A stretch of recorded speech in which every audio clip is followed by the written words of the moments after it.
박용규 목사님 천국 지옥 간증. 나는 왜 병이 들었나? 나는 1987년 12월 19일 오후 2시 30분에 혈압으로 쓰러져 현재까지 완전히 낫지 못하고 있다. 그러면 나는 왜 목사로서 세상 사람들이 말하는 불치의 병인 혈압으로 쓰러져야 했나? 6년 동안 늘 기도하며 생각한 끝에 3가지로 쓰러진 이유를 말할 수 있게 되었다. 그 3가지 이유를 밝히고자 한다. 1987년 12월 27일 28일 새벽에 들려온 하나님의 음성. 내가 병원에 입원한 지 8일째 되는 새벽 6시와 9일째 되는 새벽 6시에 기도하던 중 나는 하나님의 음성을 들었다. 그때는 혼미했던 정신이 바르게 회복되고 쉬운 말 몇 마디 정도는 할 수 있게 되었으며 구주 예수 의지함이 심히 기쁜 일일세. 이 한 가지의 찬송가를 혼자서 부를 수 있을 정도로 차도가 생기기 시작한 때였다. 병실에는 내 아내가 보조 침대에서 지친 몸으로 새벽 기도를 드리고 있었고 나도 침대에 누운 채로 하나님께 간절하게 기도하던 중이었다. 어찌 목사가 말도 못하고 오른손도 정상적으로 쓰지 못하게 되었는데 회개의 기도가 간절하지 않았으리요. 기도하는 도중에 갑자기 내 귀에는 이러한 음성이 강렬히 들려왔다. 목사 박용규야, 목사 박용규야, 너는 내 죄를 아느냐? 나는 당신이 누구시옵니까? 하고 물었다. 또 음성이 들려오기를 내 죄를 아느냐? 하고 물으시는 것이었다. 나는 목사로 오늘까지 주님만을 위해 열심히 몸과 마음과 물질을 바쳐 일했습니다. 저의 죄가 무엇인지 자세히 가르쳐 주시면 회개하고 라고 말을 맺지 못했을 때 이번에는 더 큰 음성으로 나의 죄를 말씀하셨다. 내 죄를 말하리다. 네가 18년 동안 개척하여 섬기던 성남제일교회를 버리고 떠난 것이 내 죄이다. 내가 언제 네게 성남제일교회를 떠나라고 했느냐. 내가 내 마음대로 육신의 정욕을 위해서 사남매의 교육을 위해 강남으로 온 것은 내 생각이지 목사의 신앙으로서는 올바른 생각이 아니었다.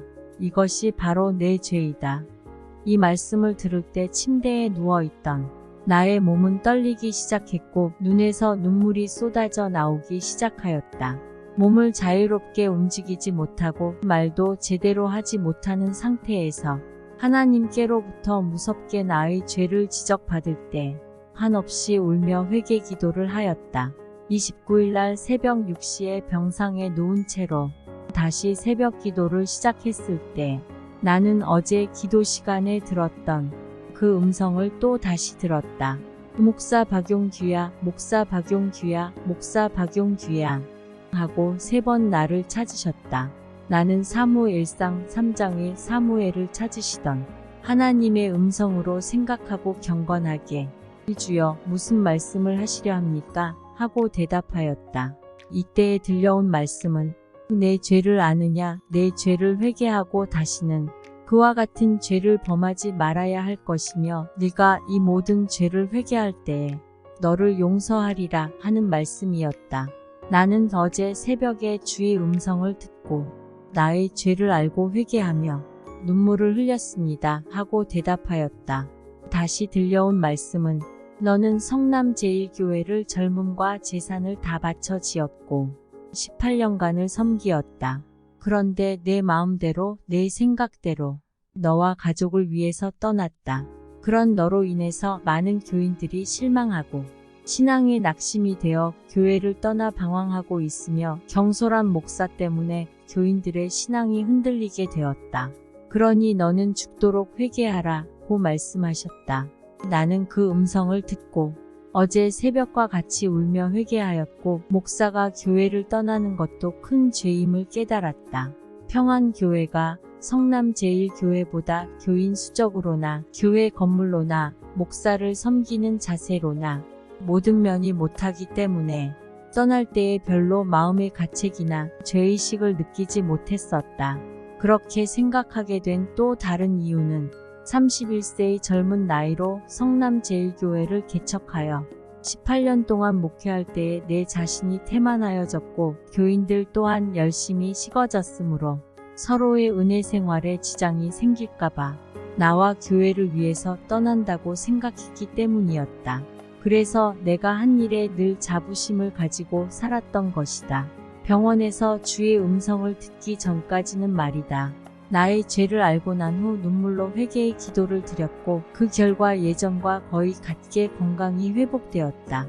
즉 하나님께서 약속하신 대로 죄를 회개할 때에 용서하신 것이다. 의식을 되찾은 후 나는 미궁으로 빠진 순간 이후의 일을 가족들에게서 듣고 내가 기억 속에서 찾아낸 것 같이 이야기를 하고 있다.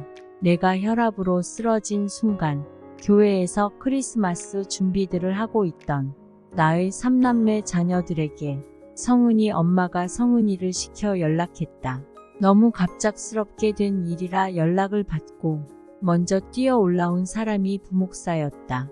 부목사는 대구 사람으로서 2년 전에 어머니가 혈압으로 쓰러져 나와 같은 시간들을 보내었으므로 쓰러진 나를 붙들고 너무나 침착하게 병원으로 이송하는 절차를 밟았다.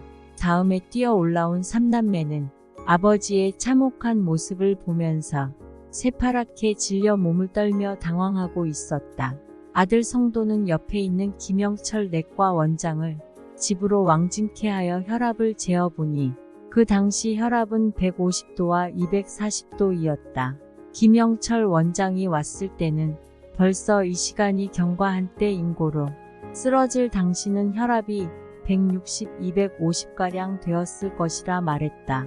김 원장은 안정케 하는 주사를 놓고 영동 세브란스 병원에 입원시키려고 했으나 토요일 오후 인고로 의사도 모두 퇴근하고 해서 부득이 응급실에 입원할 것을 권했다. 성도가 119에 전화를 해 앰뷸런스를 보내달라고 요청했더니 15분 만에 앰뷸런스가 도착하여 요란한 소리를 내며 교회 앞 아파트로 왔는데 교회에서 크리스마스 준비하던 청년들과 중고등학교 학생들 그리고 아파트 주민들이 몰려들어 병원으로 실려가는 목사의 처참한 모습을 보고 저마다 한마디씩 말을 주고받았을 것이라 생각할 때 교인들과 세상 사람은 이 목사가 저렇게 참혹하게 되었을까? 자기마다의 소견으로 생각한 많은 추측들을 입으로 얼마나 수군거렸을까? 그때 일을 생각만 해도 나 박용규 목사는 6년 전에 지나간 순간을 머리 들고 부끄러워 내 모습을 어떻게 보일까 하며 과거를 지금에 회상하여 본다. 내가 쓰러진 지 3시간 후 오후 5시 30분이었다. 겨울이라 어둠이 내리기 시작하였다. 나를 실은 앰뷸런스는 요란한 소리를 내며 어두움 속으로 사라졌다. 내가 사는 아파트와 영동 세브란스 병원은 500m 거리 밖에 안 되지만 앰뷸런스에 실려있던 나는 많은 시간들 속에서 헤매였고 너무나 큰 고통을 안고 병원에 도착하였다. 병원에 도착한 나는 곧 숨이 끊어질 것 같이 토하고 떨고 입으로 말로 표현할 수 없는 고통 속에 빠져 있었던 것이다. 다음 날이 주일이라 응급실에서 월요일을 기다리며 산송장으로 있었으니 지켜보는 가족들과 교인들이 얼마나 당황하였으리요. 병원에 도착한 지 38시간 만에 의사를 만날 수 있었지만 세밀하게 나를 살펴본 담당 의사의 말은 나를 절망에서 건질 수 없다는 것이었다. 셋째 동생을 불러 형님이 살 수 있는 확률이 전무하다. 의사의 경험과 배운 상식으론 죽음의 시간을 기다리는 것이 살 수 있는 확률을 기다리는 것보다 빠르고 쉬우니까 죽음을 침착하게 믿음으로 준비하라고 담당 의사는 비장한 선언을 내렸다. 이 말을 들은 동생이 가족들에게 와서 전했을 때 심정이 어떠했으리요. 이 순간에 내 자신의 힘으로는 찾을 수 없고 볼 수도 없고 알 수도 없으니 이것이 인간의 마지막 순간이고 인간의 삶 중에서 끝도 없고 한도 없는 높고도 높은 가파른 고개에 발도 옮길 수조차 없는 험하고 거친 죽음의 고개에 간다고 생각하니 시동생과 삼촌으로부터 이 비정한 소식을 전해 들은 가족들의 비통함은 차라리 며칠 전 쓰러졌을 때 죽어서 병원으로 오지 않았다면 훨씬 더 나았을 것을 조그마한 소망을 걸고 행여 다시 살 수 있을까 하고 기다리고 있던 가족들이 최소한의 소망 중에 가장 적은 삶에 대한 소망을 한순간에 물거품같이 되어버린 사형 선고를 들었을 때 아무것도 모르는 식물인간과 같이 된 나 대신 얼마나 힘들고 고통스러웠을까. 일순간을 내가 의식을 가지고 알아들었었다고 하면 그 순간을 어떻게 받아들였을 것이며 어떻게 느꼈을까. 이것은 인간의 삶의 과정 속에서 도저히 상상할 수 없는 예측 불허의 기대와 순간일 것이다. 오늘도 주님께 감사하고 있는 것은 그 순간을 자신은 아무것도 모르고 죽음의 고개를 향하여 한없이 시간을 보내고 있는 존재로서 만들어 주신 것이다. 왜냐하면 그 죽음의 순간을 자신인 내가 그 진행의 과정을 생생하게 안다고 할 때 그 고통과 안타까움을 어떻게 견뎌낼 수 있겠는가.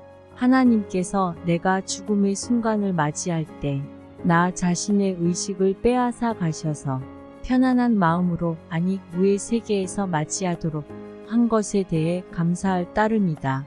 이 죽음의 순간들을 병원에서 보낸 후 의사도 가족들도 놀라도록 의식이 한순간 한순간 시간이 지남에 따라 과거의 내 모습으로 돌아올 때 과거의 기억과 의식을 되찾으면서 한없는 눈물로 순간들을 맞이하였다.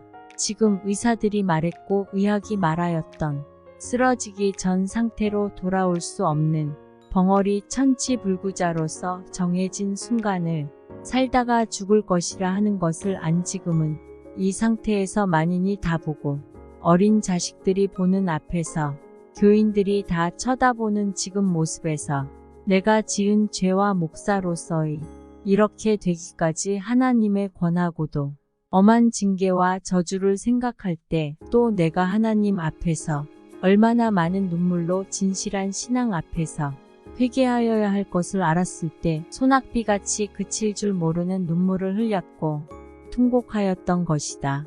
이 징계의 매를 맞고 있는 내가 주님 죄인을 용서하소서 주님의 뜻대로 하옵소서 하며 주님께 몸을 맡기기까지는 많은 시간들이 흘렀고 그 시간 속에서 하나님 앞에 원망과 불평도 많이 하였던 것 같다.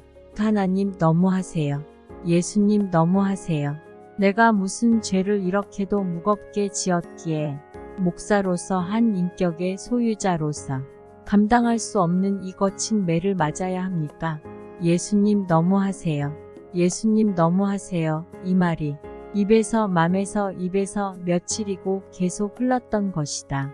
이 말이 입에서 계속 흐를 때까지는 하나님께서 우리 주 예수님께서 몸을 철사로 꽁꽁 묶어가지고 은신할 수 없도록 너무도 고통스러운 저주의 쇠사슬 속에 헤어날 수 없도록 가두는 것을 순간순간 강하게 느꼈고 너무하세요. 용서해 주세요.